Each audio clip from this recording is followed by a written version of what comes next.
Yes, salut les Padawan, j'espère que vous allez bien. Aujourd'hui, on va faire un point de marché crypto et je vais vous montrer pourquoi je pense vraiment qu'on n'est pas du tout dans un bear market et qu'on est simplement dans une correction pour aller chercher des liquidités plus basses. Et ensuite, la finalité serait de casser les plus hauts, notamment sur Bitcoin et sur Ethereum. Donc, moi, je me pose vraiment la question, comment ces personnes qui parlent de bear market, sur quels critères ils s'appuient? Donc, moi, je vais vous donner mes critères pour simplement identifier les tendances et identifier un potentiel bear market ou un potentiel bull market. Donc, je vais vous montrer tout ça, les trois critères. Ensuite, on va aller voir également les scénarios possibles sur les prochains mois. Donc, à court terme, on va aller voir qu'est-ce qui peut se passer à court terme. Donc, quand je dis court terme, c'est une semaine, un mois, 3 mois, court terme en crypto. Et de toute façon, moi, je fais pas du trading, je fais que de l'investissement. Donc, on va aller voir tout ça. Et il y a un truc que j'aimerais que vous compreniez, c'est que un millionnaire a besoin de 1000 investisseurs qui sortent 1000 euros, que ce soit 1000 euros à perte ou 1000 euros en gain, mais en très peu, en peu de gains dans ce cas-là. Donc, imaginez un milliardaire. Un milliardaire a besoin de 1000 investisseurs qui sortent 1 million. Donc, pour un milliardaire rentre sur le marché, il a besoin de 1000 personnes qui perdent 1 million. Donc, voilà pourquoi le marché baisse, tout simplement parce qu'il y a énormément d'institutionnels. Il y a des pays également qui arrivent et des pays, des institutionnels, ils investissent pas 10 000, 50 000 comme vous et moi. Ils investissent des grosses sommes, des 100 millions, bon, on peut démarrer à 1 million, mais jusqu'à 100 millions, voire des milliards également. Euh, donc, ils ont besoin de liquidité et ils vont pas non plus acheter du Bitcoin à 100 000. S'ils peuvent faire baisser le marché et l'acheter à 80 000, clairement, ça fait énormément de différence pour eux. Donc, pour qu'ils puissent rentrer, ces gens-là, ben, ils font baisser le marché, ils font peur à énormément d'investisseurs pour que ces investisseurs-là capitulent et ensuite ben, racheter cette peur. Donc, je préfère acheter un marché qui a peur plutôt qu'un marché qui est en conviction. C'est-à-dire, un marché qui baisse par conviction, c'est un marché qui a pris énormément de profit. Ça veut dire quoi? Ça veut dire que s'ils ont pris énormément de profit, ils pensent que ça peut être soit un top ou ils sont clairement dans la conviction qu'ils ont assez extrait de valeur du marché et donc du coup, ils sont à l'aise en fait avec leurs profits et ils ne rentreront pas sur le marché. Donc clairement, il y a énormément de gens qui achètent des convictions à la baisse, alors que c'est tout l'inverse qu'il faut faire. Il faut acheter la peur et vendre la cupidité. OK? Donc je vais vous montrer les trois métriques et après ensuite on va aller voir le marché graphiquement. Donc, la première chose que je vais voir, c'est sur Bitcoin Magazine Pro, c'est gratuit pour aller également le voir dessus. Moi, je vais voir le Long Term Holder Supply ici dans On-Chain Movement, Long Term Holder Supply. Et qu'est-ce qu'on observe depuis? Bon, on va démarrer depuis 2017 parce que moi, j'ai démarré en 2017. Regardez, dès que le prix a atteint le top, même un petit peu avant, comme on peut voir ici, même un petit peu avant, mais dès que le prix a atteint le top, ça y est, les long termes commencent à vendre du Bitcoin jusqu'au top, jusqu'à l'ATH de ce bull market. Dès que ça commence à descendre, ils commencent à en réaccumuler jusqu'à vendre une partie pour faire baisser le marché, pour réaccumuler et ainsi de suite. Pourquoi je vous montre les longs termes? Parce que bah, c'est exactement ce qu'on veut faire. C'est exactement les stratégies qu'on veut faire. On veut vendre quand ça monte et on veut acheter quand ça baisse. Ce que font, ce que font pas aujourd'hui les investisseurs. 90% des investisseurs font l'inverse. Ils ont peur, donc ils vendent quand ça baisse. Ils achètent quand ça monte. Et voilà pourquoi ces investisseurs ont des mauvais résultats.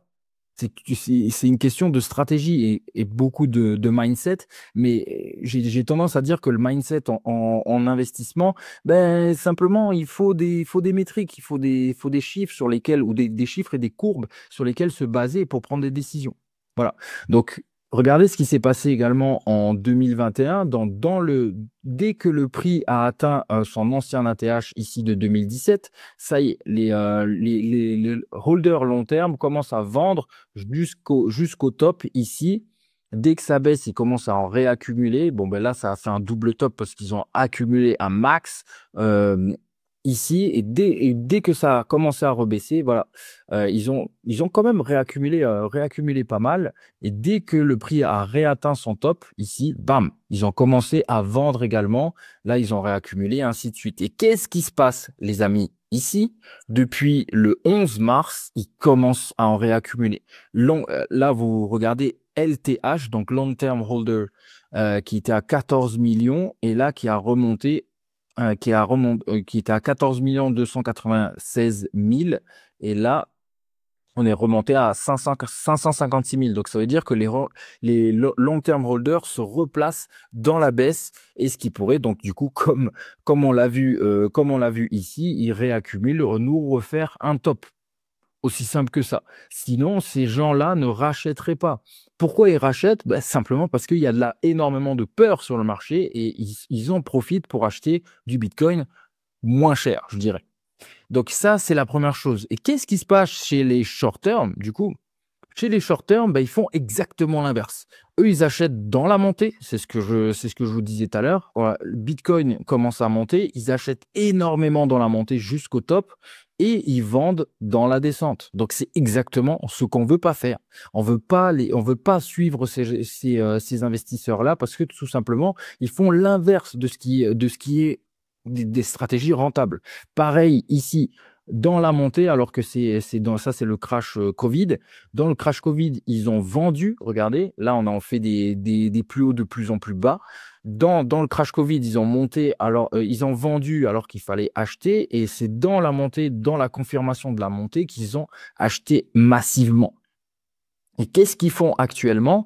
Là, bah, pareil, dans la montée, ils ont acheté, alors que ici, dans la descente, ils sont en train de capituler. Et c'est exactement ce qu'on veut, nous.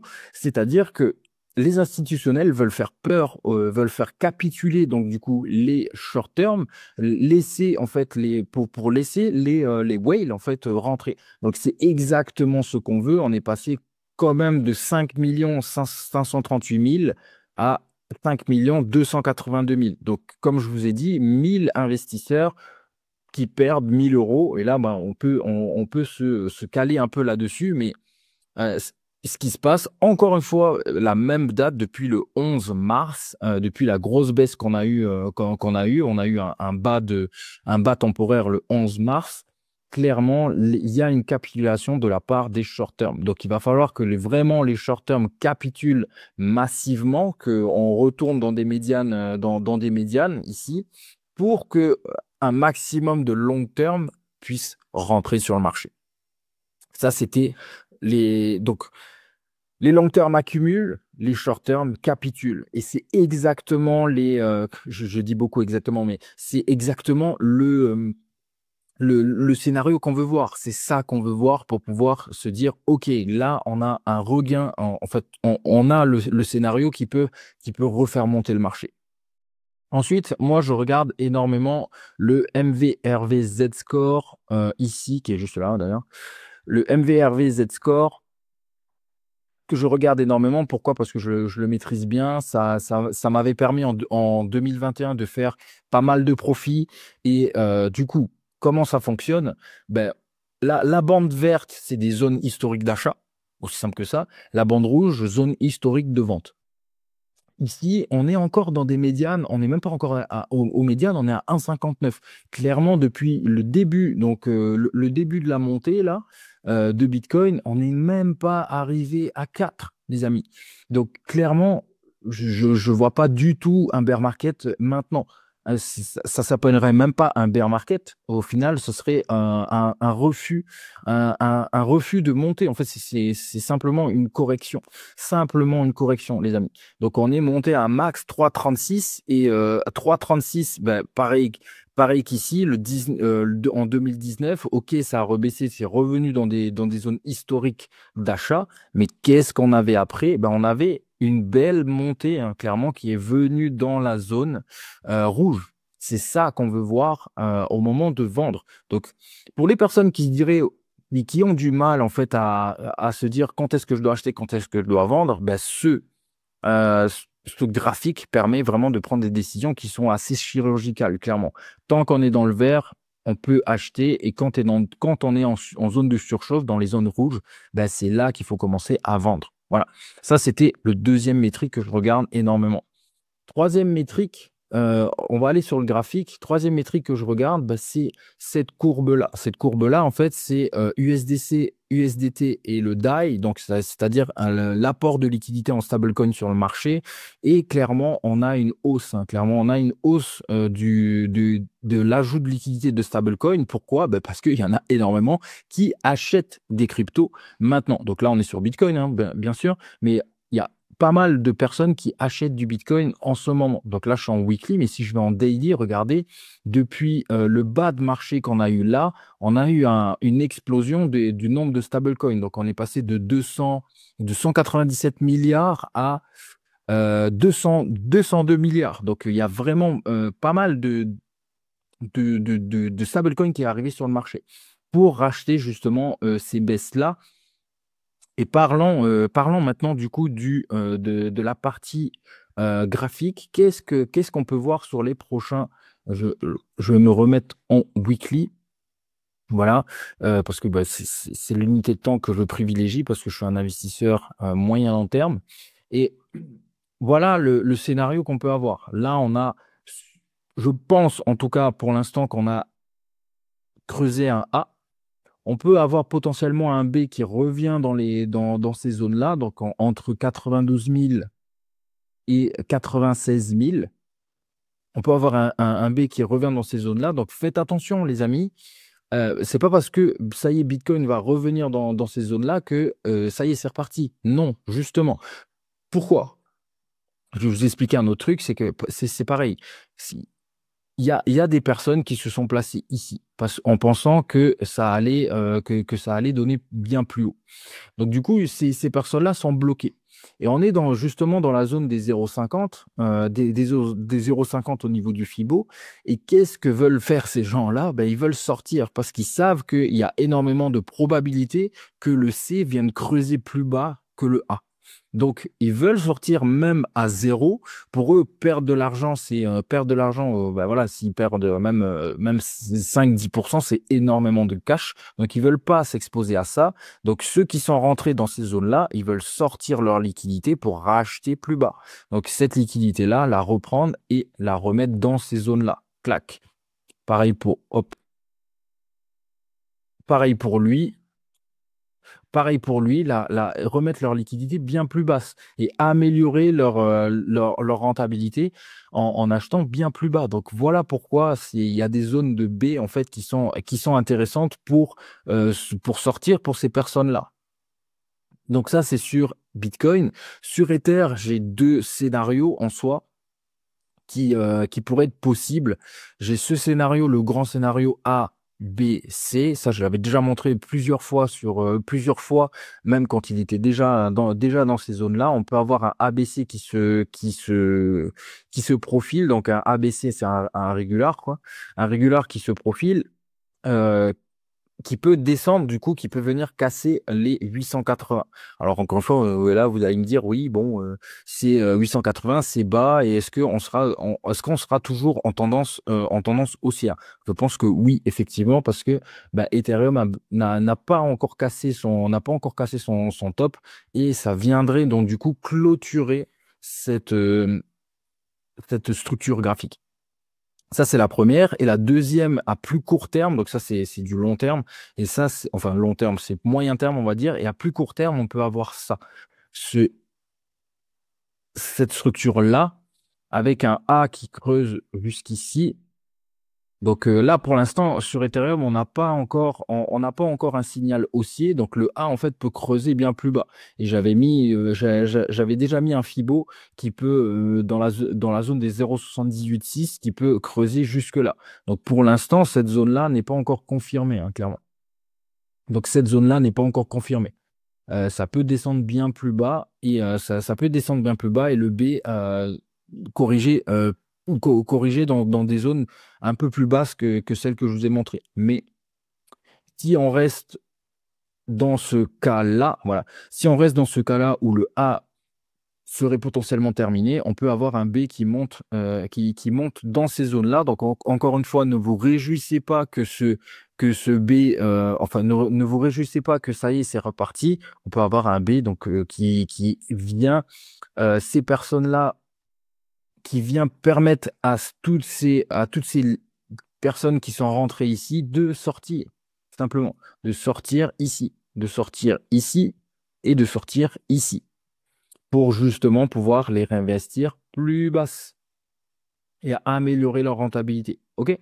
Donc clairement, il est très très important de comprendre, de comprendre tout ça et de comprendre en fait comment sont structurés les marchés, de savoir lire le marché, de savoir lire les structures. Euh, En soi, je fais pas de trading, mais par contre, ça me sert énormément de pouvoir lire les structures et de pouvoir placer des ordres à des prix qui sont intéressants pour pouvoir améliorer également ma rentabilité. Donc, pour les personnes, je vais prendre l'exemple, par exemple, de DYDX. Pour les personnes qui seraient coincées, en fait, qui seraient coincées, qui seraient venues bien plus haut, imaginons, on va faire le même truc, qui seraient rentrées dans ces zones-là. Dans ces zones-là, ben, vous avez un moyen de sortir, en fait, de sortir effectivement sans profit, mais de pouvoir sortir dans cette zone-là. Donc, sur DYDX, on pourrait avoir un truc comme ça, un A ici, un B ici et un C qui revient casser le A. Et donc, dans le B, pouvoir ben, du coup sortir vos liquidités à zéro profit, zéro perte en fonction de votre PRU, effectivement, si vous êtes rentré dans ces zones-là, bon, ça va être très compliqué de pouvoir faire des gains sur un B. Mais pour les personnes, justement, qui souhaitent, en fait, se alléger, notamment des positions et peut-être récupérer leurs capitaux et laisser simplement des gains en position pour pouvoir réinvestir ces capitaux plus bas pour améliorer la rentabilité, améliorer les moyennes d'achat, bah, ça serait vraiment un moment incroyable pour pouvoir sortir ces liquidités. Moi, personnellement, je vais opter pour cette stratégie-là, pour sortir des liquidités dans la zone des 0,50 et pouvoir réinvestir plus bas et améliorer ma rentabilité. Clairement, sur DYDX, on n'a jamais eu des prix aussi bas. Donc, personne n'a pu acheter aussi bas à part les gens qui ont investi là. Moi, personnellement, j'ai un PRU qui est assez haut, hein, enfin, assez haut. J'ai un PRU qui est environ des 1 dollar. Donc, racheter du DYDX à 0,50, bah, c'est faire baisser mon PRU de 0,5 de 50%. Enfin, ou du moins sur cet achat. Donc, clairement intéressant. Je terminerai là-dessus. Personnellement, je pense que le marché que le marché peut aller bien plus haut. Dans tous les cas, c'est ce qu'on fait avec mes clients et c'est la stratégie qu'on suit. Et nous, enfin, moi, je suis pas étonné, hein. Moi, j'avais déjà donné ce scénario depuis bien longtemps, et notamment sur le challenge que je fais 5K ou 50. J'avais déjà donné ce scénario-là. Donc le A, le B, le C qui pourrait venir combler en fait le gap CME qu'on a eu. Donc le gap entre 82 et 77 000. Là, il a été comblé. On est venu le combler avec le A et on a un B qui peut revenir ici pour casser et le C revenir casser le A pour aller encore chercher des liquidités. Comme je vous l'ai dit ici, pour les short term, on a besoin que les short term, non, c'est pas ça. Ah ouais, ouais, ouais, ouais. C'est ce qu'on voit sur cette sur ce graphique Short-Term Holder Realized Price, là, ils sont passés en dessous de du Realized Price. Donc, ça veut dire qu'il y a énormément de short-term qui sont perdants. Et c'est exactement ce qu'on veut. Donc, les institutionnels ont besoin qu'il y ait énormément de short-term qui vendent pour qu'ils puissent rentrer.